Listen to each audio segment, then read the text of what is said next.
Agamaku Islam, Allah Tuhanku yang Esa. Mahu hati tenang selalu sujud kepadanya. Bila kita banyak dosa cepat taubat pada Allah, nanti tidak sempat menerobohkan di telinga. Ingat 5 perkara sebelum 5 perkara.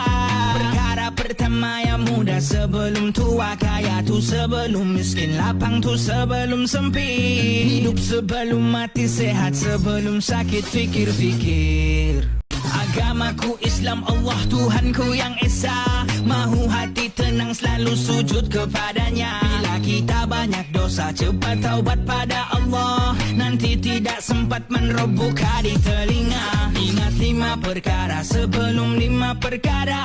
Perkara pertama yang muda sebelum tua, kaya tu sebelum miskin, lapang tu sebelum sempit. Hidup sebelum mati, sehat sebelum sakit, fikir-fikir.